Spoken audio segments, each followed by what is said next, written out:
35% adults hypertension. You may not be checking it out. You may not be checking your blood pressure and all of that. It could be low, it could be high, but both of them could kill you.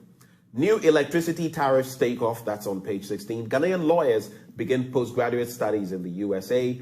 Nuclear technology incorporated into energy mix. That's according to President Nana Addo Poku.1.9.2022. Story on page 20. But when I read about nuclear energy and I contemplate what the Osagifo started in the 60s, far back in the 60s, and how he meant for us to be a nuclear power, not nuclear power to cause destruction, but to harness the energy of nuclear power, and how we're in the 21st century and we're still trying to catch up. And there's also 26th GJA Media Awards launched. But let me say a very good morning to Kwadwo Poku, energy analyst. Kwadwo, good morning. You'd have to unmute. I think you're trying to ask how I am.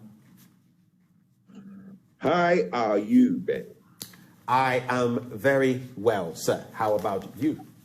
I'm very well. When you get me early this morning, you know that you are the one that your thought was on my mind last night and your thought is on my mind this morning. Yeah. I'm not an early bird, so when I have to do these things at 6:30 in the morning, it takes some thinking. Yeah, I know. Thank you for doing us the honors. Let's start with the latest AG report on some of the financial malfeasance it evinces. I'm sure you've seen the documentation. 1.1 million plus blown at the Ministry of Finance to ghost names. What supposedly has happened with justices of the superior courts getting vehicles that are so expensive for a pittance. Over 17 billion in the public sector that can't be accounted for.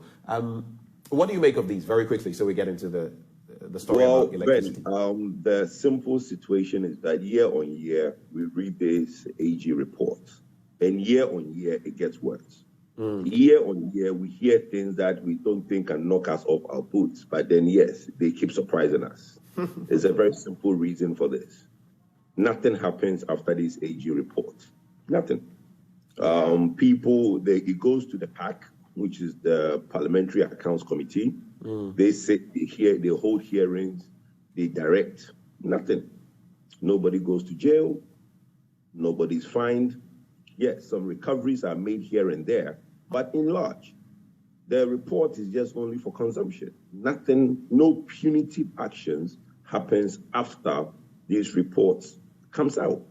So why don't you think it will get worse and worse? I think we're going to get one next year that's going to probably blow us off our skirts. You know, so unfortunately, that's the situation that we have.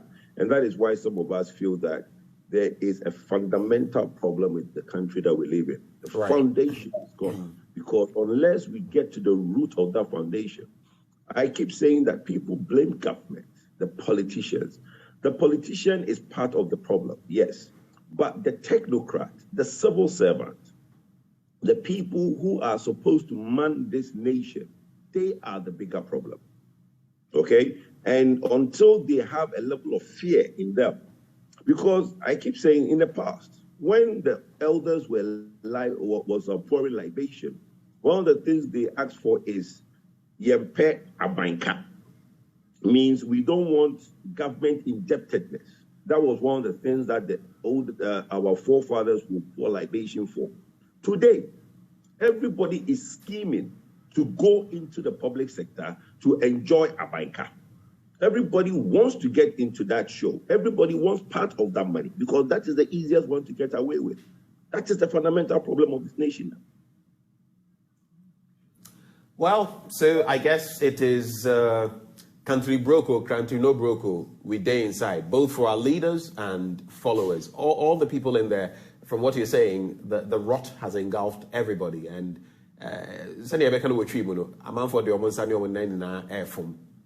yes, because it's the easiest thing to get away with. Look, like I said, if we had the last year one, I've not really read the report dito, but I've seen the part where some loans have been given to ghost names. I've seen the part where some loans have been given to state-owned enterprises. And, you know, there is a lot going on in the ministries that is not right. You have interministerial monies. I mean, I sat on some boards. And sometimes when you're on these boards or you get closer to the setting of the ministry and you see some of the practices going on, I mean, I know it's wrong, but they seem to think it's normal.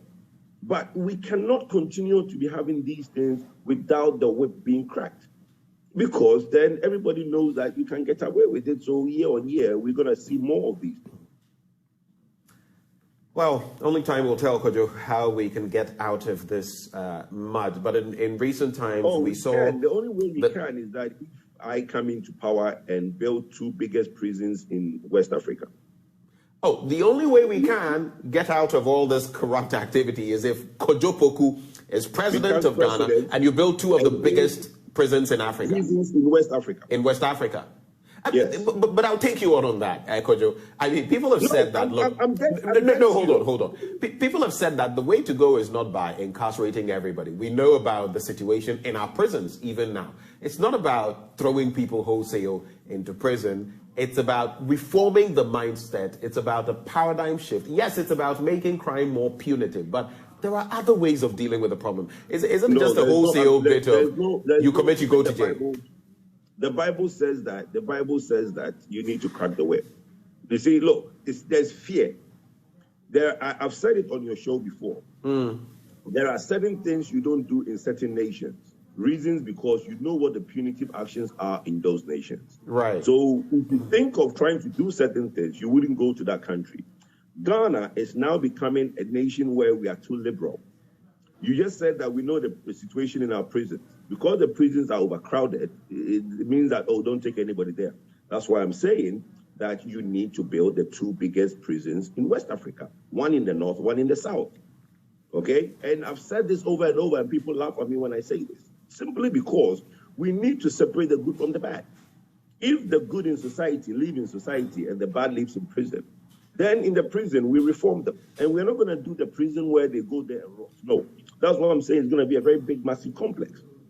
A prison where industries are around that prison, so the labor force in there is used cheaply by the industry. A prison where people in there are educated to certain levels so they can reform and come back and be good to society. Okay? We are not just talking about the old prison where people just lie on the floor every day and do nothing, or just walk them up the street to go and weed.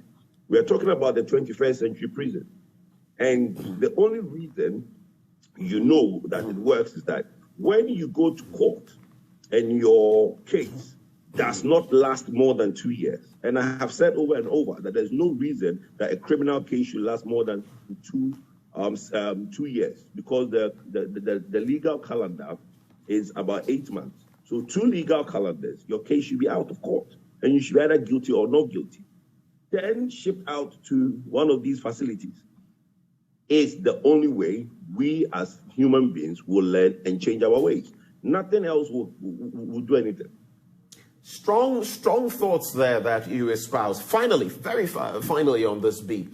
We know that in recent times, the Citizens Coalition, comprising some major CSOs, the CDD, Money Africa, among others, think tanks, as well as individuals as well, have banded together to compel, so to speak, the Auditor General to disallow and surcharge, which we saw often under Daniel Yao Domelevo.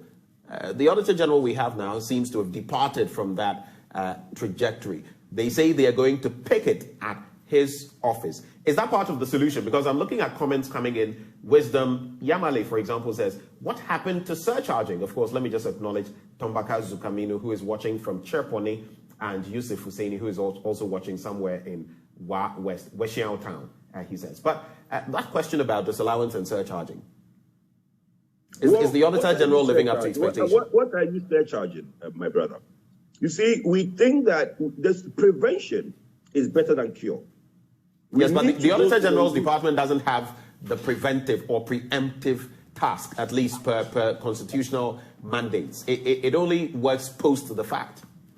Right, but then what do they have the prosecutorial powers to surcharge? What powers do they have on the surcharging? Have we actually enacted any law that allows them to have the legal power to surcharge? I don't know. I mean, that's the question that we should ask. If they say they're going to surcharge, the Auditor General, I don't think, has the legal powers to do that. Unless they have been given legal powers then yes, they can now do it. And if you don't now comply, then it probably has a route where you go to court. But if they don't have it and they say that, oh, we are going to surcharge, how are they going to do that? We have Yoko, we have Chirag, we have all the agencies that are supposed to help us fight some of these things. And the least said about them, the better. Let's do the daily graphic. Two major stories: new electricity tariffs take off, and the 27.15% power tariff increment for the ECG, as approved by the PURC, that is the Public Utilities Regulatory Commission, takes effect from today. With its implementation, however, customers, depending on the category and consumption, will be paying slightly more with the calculations, the inclusion of the statutory charges for VAT, as well as the street lights and the national electrification levies. With the new tariffs, residential customers are the hardest hit, as they will now cumulatively pay 36.12% more for what they consume on 0 to over 600 units. For Lifeline users who consume from 0 to 30 units, their increment is 28.52%, while all commercial consumers of electricity and those within the special load tariff will pay 5% more. You can grab further details on page 16. Of course, we know that Ghana Water Company Limited is yet to give any details concerning its implementation of the new tariff. The second story, I just want you to take a look at the two. Silent killer on the prowl, 35% adults hypertensive. Now, data available to the Ministry of Health indicates that approximately 35% of the adult population of the country is hypertensive, the disease described as a silent killer if not controlled, with many more affected people unaware of their condition or undiagnosed. Hypertension has been identified as the leading cause of premature preventable deaths locally, among other implications, as uncontrolled and undiagnosed hypertension is driving huge numbers of preventable deaths and disabilities. It goes on and on. But, Kwadwo, when was the last time you gave yourself a full body check, medically speaking? Do you check your blood pressure and stuff like that from time to time? No, I don't. And it's sad. But one of the things that I'm doing is, I started a laboratory when during the COVID time, and I'm converting that lab into a full-blown laboratory. And one of the packages that we want to offer is to help adults to be able to have a package where you can come in and do a full-blown laboratory. I think I need to do that because I thought of it, and most of the times it's to do with education. And when people have to go to the doctor has to now tell you the test that you have to do. Then you go to the lab to do the test and bring the results back to the doctor. I think it's that cumbersomeness that does not allow some of us who are quite on the road all the time take that time out to go see a doctor. And I'm blessed to be 100% fit all the time. The only illness I get is malaria if I'm exposed to bites of mosquitoes. Besides that, I don't get anything. Every now and then I get headaches and people say, oh, that headache is probably your pressure is high or something like that. And as you get older, you need to do these things. I think some of us who think that we are 100% fit all the time are the riskier ones because you have less visits to a medical facility, there is no even opportunity for anybody to pick something up. So the day that something is picked up, it becomes a problem. So yes, we all need to take some of these things very serious and be doing the needful. Unfortunately, time doesn't allow me to do it, but it's a good advice for me to start looking into those things.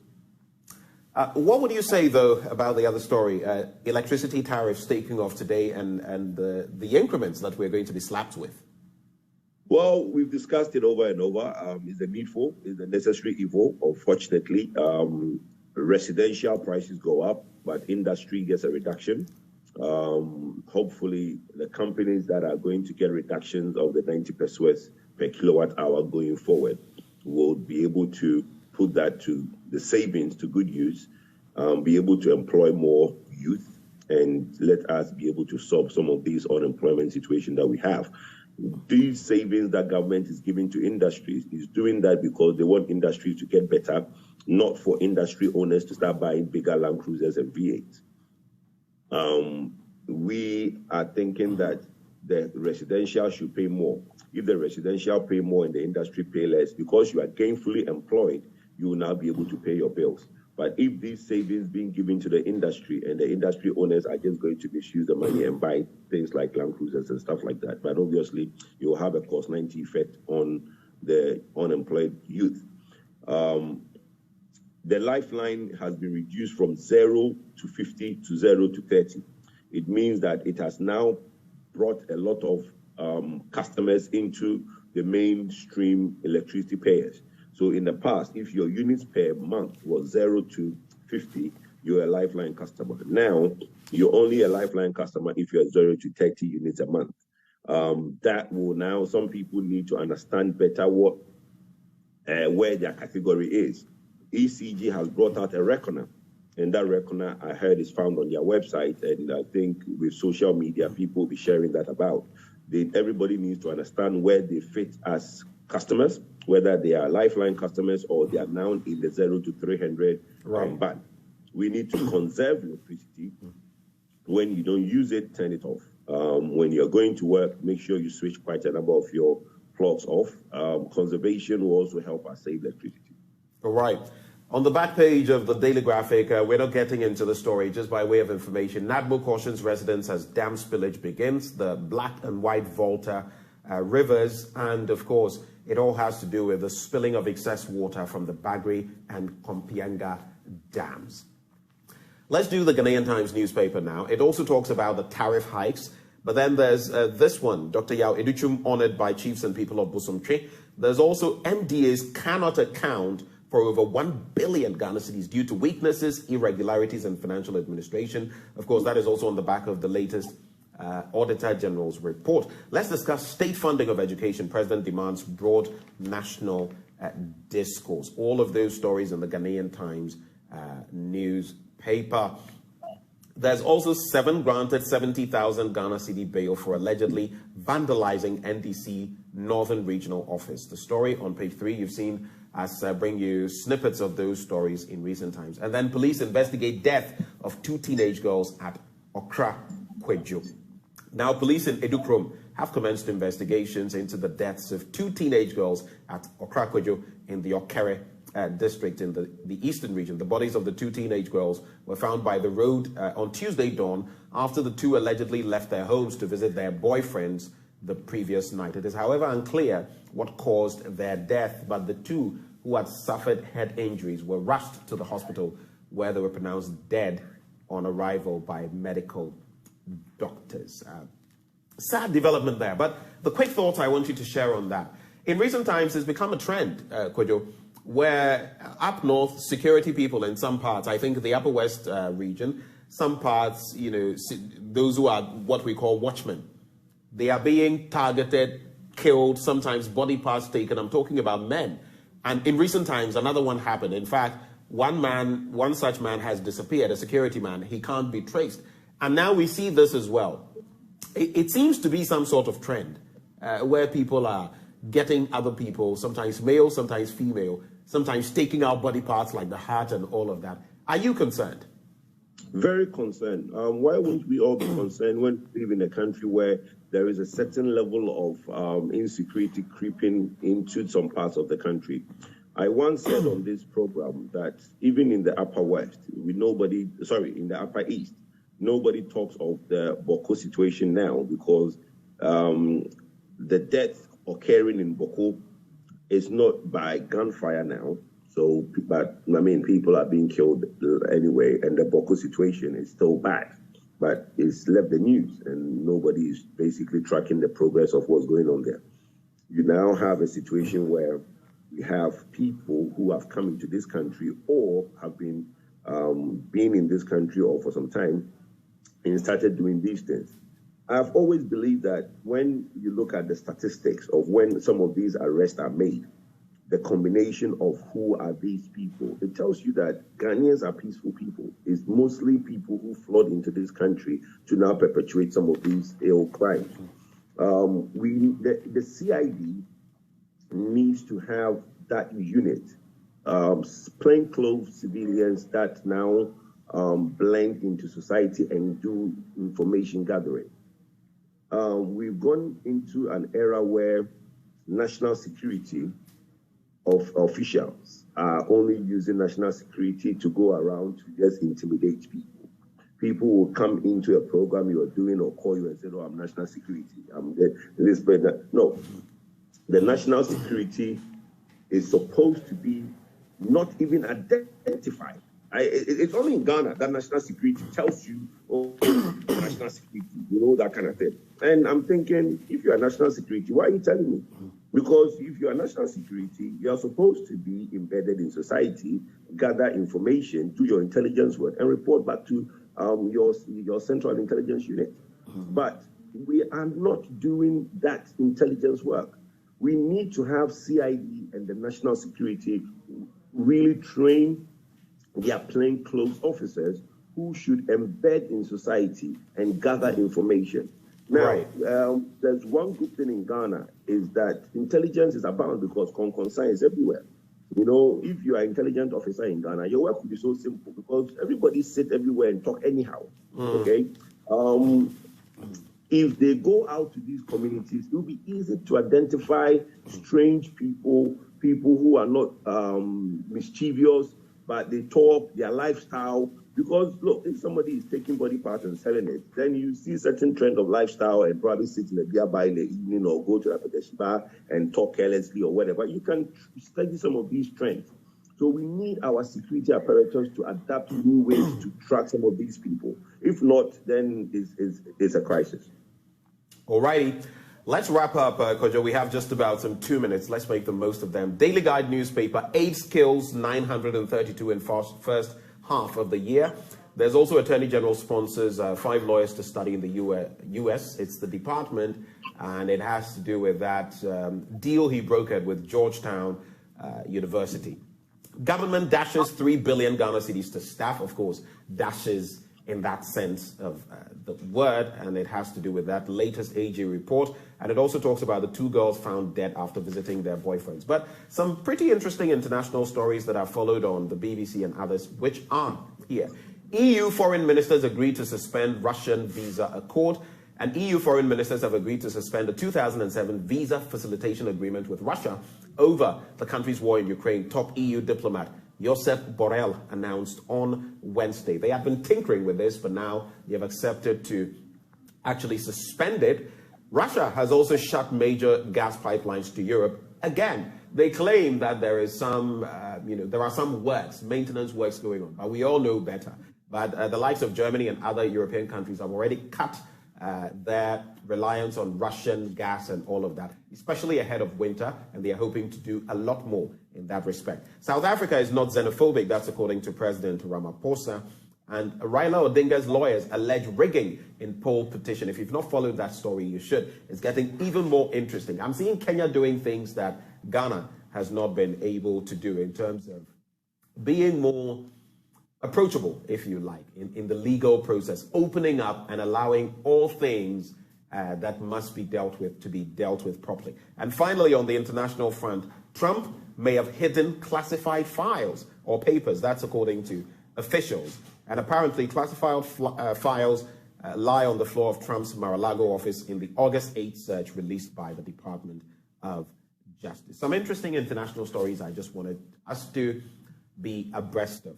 But I don't know whether you have any thoughts on any of these stories I've put up before we wrap. The AIDS numbers. I think the Commission on AIDS should really step up and do a lot more education. We seem to have taken AIDS for granted, but it looks like the numbers are going up. The Commission on AIDS should really step up, and government should make funding available for the education for the youth. Because some people were not, you're looking at people who are 18, 20, 22 now. They were not around in the AIDS pandemic. Okay, so there's been a new generation of people that were not around in the AIDS pandemic.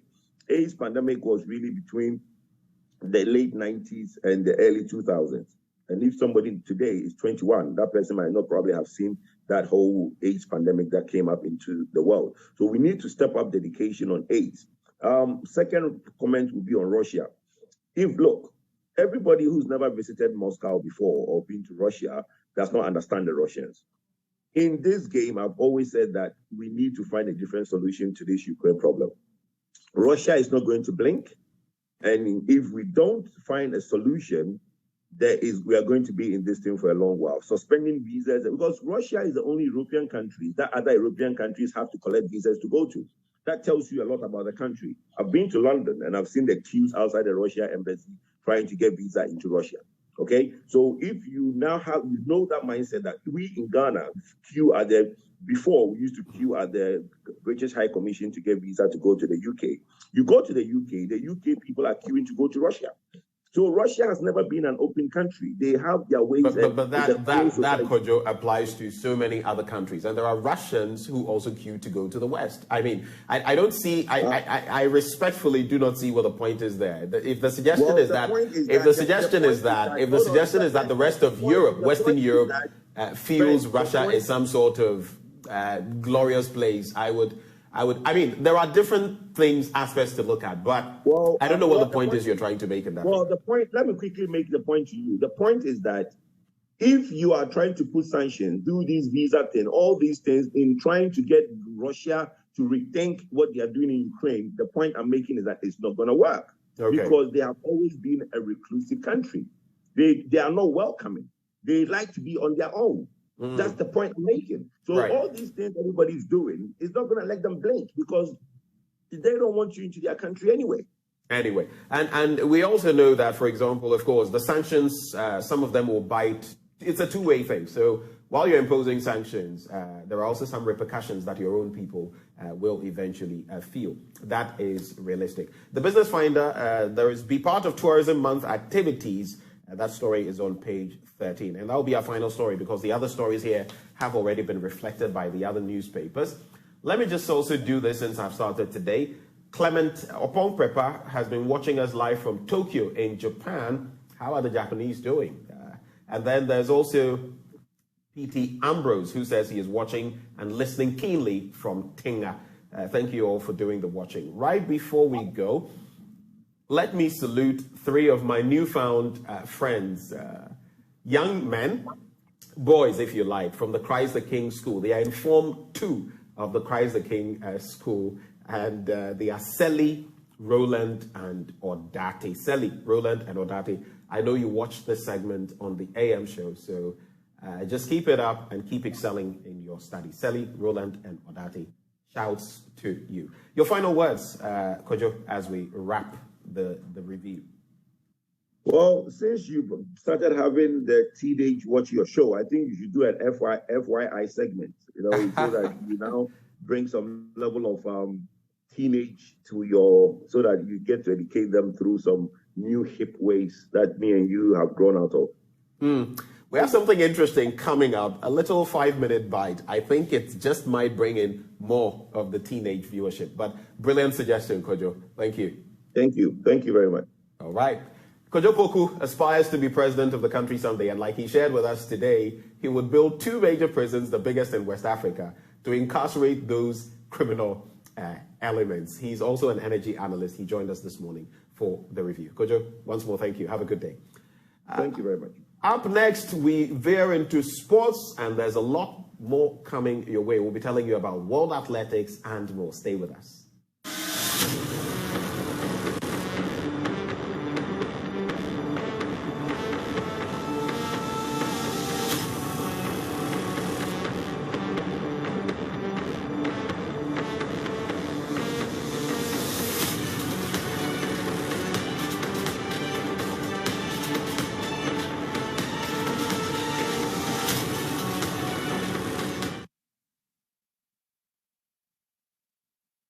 Defected, and this is a goal.